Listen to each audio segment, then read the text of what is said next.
ใบแซนมันยอดใบตัวนี้เนาะเด็ดหลายอยู่เห็นอยู่อันนี้นี่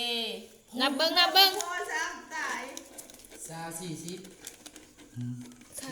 เด้45เด็ดใบ50มันเด็เห็นอยู่ใบ50มีจักใบคุณหลายไปแล้วนะ65อยากได้พัดลมคือสาวน้อย65ใบยังไงเอาคือว่าต้องมีพัดลมอยู่60ไม่อยากได้ยังว่าซื้อพัดลมไหนอยากได้สตอร์เอาพัดลมบ่แม่นเนาะกูว่าเส้นกันนี่ก็เลยป้ากันนี่ป้าจะหลายแท้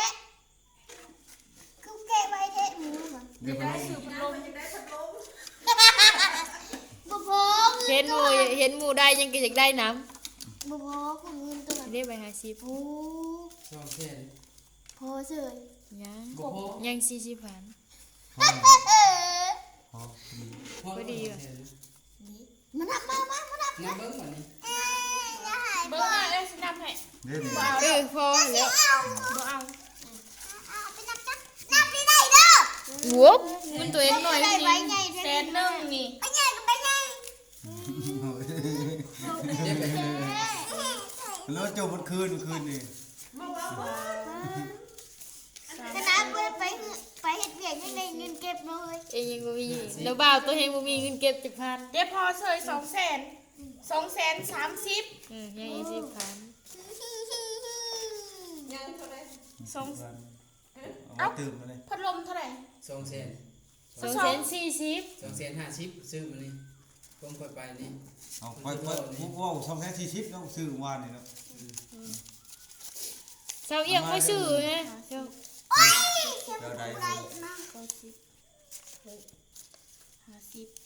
60 70 80 90นับไปถูกเด้อหายไปหมดเท่ถ้านับได้ยังก็อยากได้ใบเช้านี่นะใส่สบายใช้ใบเช้าใช้ใบใหญ่นับเงินคำนี้กันใบใหญ่ใช้ใบใหญ่เยอะสบายมือมาว่าจมพร้อมทั้งจมทั้งมือไก่และผากคอลมหัวไข่อันเดียวนี่เนาะ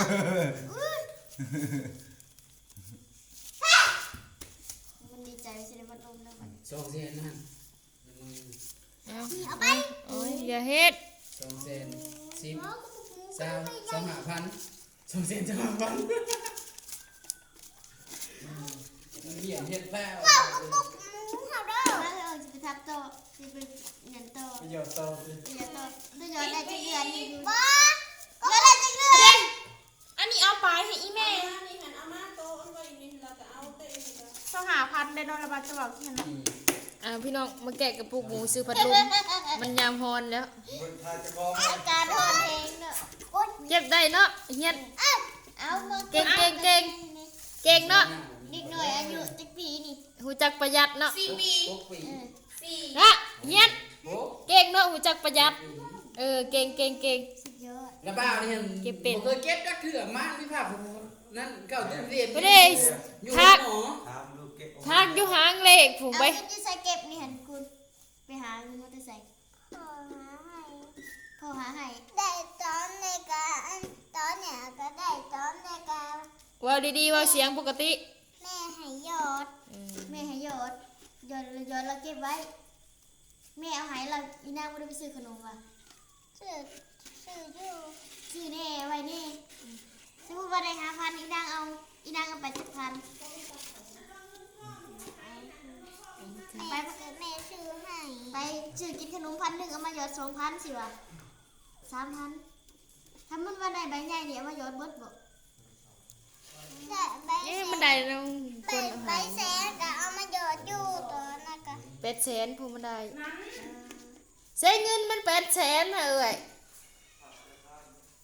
หาธนาคารแล้วบ่ได้แต่ซ้ำเช้าเงาอีกฝากธนาคารแล้วล้านเอ็ดเด้ล้านเอ็ดกับเก็บกว่าเนาะสมัยที่เฮาโอ้ยเพื่อสิเก็บเงินได้ย้อนกระปุกกะจนเมื่อยมีแต่คนมาลักอันนี้ตัวแมงลักกันโอ้แม่จ้าตัวเอาไว้เอาซื่อ ตัวนี้ของให้ยอดพวกอีก เข้าใจอีก ไอ้ซื้อได้บ่ซื้อไม่เลยบ่ไปแหละไปแม่มันสิปิดปะซ้ำนี่ล่ะพี่น้องขอบใจหลายๆ แล้วก็